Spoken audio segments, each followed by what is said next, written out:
উপনিৰ্বাচনক লৈ তৎপৰ ৰাজ্যিক বিজেপি বিৰোধীক প্ৰতিহত কৰিবলৈ বিজেপিৰ ৰণকৌশল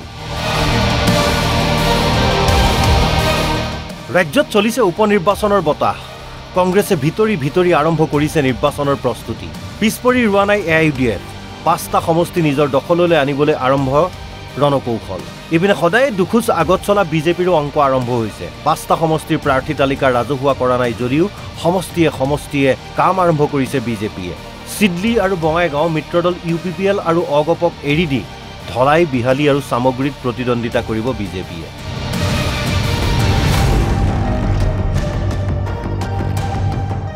সামগ্ৰীত কংগ্ৰেছৰ ৰকিবুল হুছেইনৰ পুত্ৰ তানজিল হুছেইনৰ নাম চৰ্চাত আছে যদিও ইতিমধ্যে বিজেপিৰ প্ৰাৰ্থী দীপ্লু ৰঞ্জন শৰ্মাই আৰম্ভ কৰিছে নিৰ্বাচনী প্ৰচাৰ মুঠতে সকলোতে যেন দুখোজ আগত ৰাজ্যিক বিজেপি উপনিৰ্বাচনৰ বাবে ৫ সমষ্টিত কেনেদৰে আগবাঢ়িছে ৰাজ্যিক বিজেপি লগতে সমষ্টিৰ কাম-কাজৰ খতিয়ান ল'বলৈ ৩০ ছেপ্টেম্বৰত বাজপেয়ী ভৱনত বিজেপিৰ পৰ্যালোচনা বৈঠক ৫ সমষ্টিৰ কাম-কাজৰ খতিয়ান ল'ব মুখ্যমন্ত্ৰী আৰু সভাপতিয়ে ইতিমধ্যে আমাৰ উপনিৰ্বাচনৰ কাম চলি আছে ৩০ তাৰিখে আমাৰ সভা আছে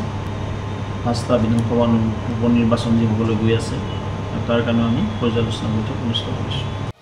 আনহাতে বিজেপিত সদস্য ভৰ্তিৰ সংখ্যা ৫০ লাখ অতিক্ৰম কৰাই নতুন মাত্ৰা প্ৰদান কৰিছে দলটো ৩ ছেপ্টেম্বৰৰ পৰা আৰম্ভ হোৱা এই সদস্য ভৰ্তি অভিযানৰ লগত জড়িত সকলো কাৰ্যকৰ্তাক ধন্যবাদ জনাই সভাপতি ভৱেশ কলিতাৰ মন্তব্য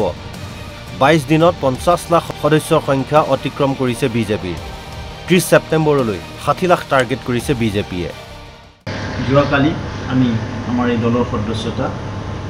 ৫০ লাখ অতিক্ৰম কৰিবলৈ সক্ষম হ'ল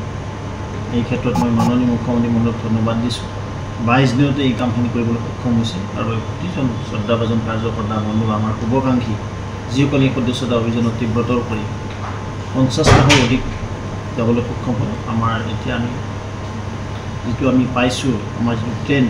এজন টুডে এই সদস্যতা অভিযান আমি ৬০ লাখলৈকে লৈ যাবলৈ সক্ষম হ'ম ইপিনে ৩০ ছেপ্টেম্বৰত অনুষ্ঠিত হ'বলগীয়া বৈঠকত সদস্য ভৰ্তি অভিযান সন্দৰ্ভতো পৰ্যালোচনা কৰা হয় ৩০ ছেপ্টেম্বৰ দিনাখন আমাৰ পাৰ্টি সদস্যতা অভিযান চলি আছে এই সদস্য অভিযানৰো এখন পৰ্যালোচনা বৈঠক হ'ব মুঠতে উপনিৰ্বাচনক লৈ এনেদৰে আগবাঢ়িছে ৰাজ্যিক বিজেপি বুথ পৰ্যায়ৰ পৰা ৰাজ্যিক পৰ্যায়লৈ আৰম্ভ কৰিছে নিৰ্বাচনী কাম-কাজ